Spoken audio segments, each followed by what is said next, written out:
Bismillah. Ako nga pala si Jamal Nantiza. Ako ay 23 years old. At ako ay nagbalik Islam sa kumbaga 7 years na akong balik Islam. Yun po. At ano ang nakapagdala sa akin kung bakit ako nag-Islam?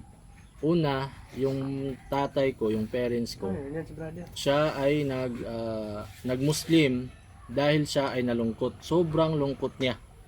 Kasi nung namatay ang aking nanay, siya ay nalungkot talaga. At nung nakabasa siya ng isang pamphlets or booklets na maliit, ano ang Islam? At ang nakalagay doon, meron siyang nabasa doon na paragraph na ang Islam, kapag pumasok ka sa Islam, babaguhin niya yung buhay mo.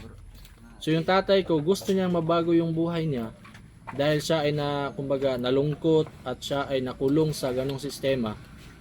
Pinasok niya ang reliyong Islam. Ngayon, ano ang kagandahan ng reliyong Islam na kumbaga nung nakita namin na ang Islam ay kumbaga nung nakapasok na kami sa Islam, ang nakita naming kagandahan dito ay ito pala ang pananampalataya na dala-dalang mensahe ng lahat ng mga propeta. Kasi ang lahat ng mga propeta, ika nga ng isang brother, sabi niya, ang lahat ng mga propeta na nabanggit sa Biblia, galing Middle East, no?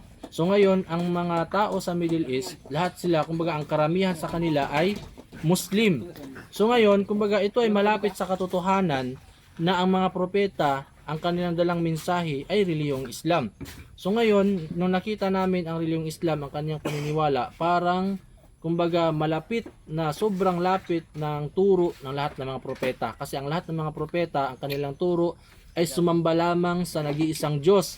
Sina Noah, Abraham, Solomon, Moses, David, pati si Jesus, ang kanyang sugo ay iisang Diyos lang ang dapat sambahin. Hindi dalawa, hindi tatlo, o hindi ang tinatawag nila na Trinity.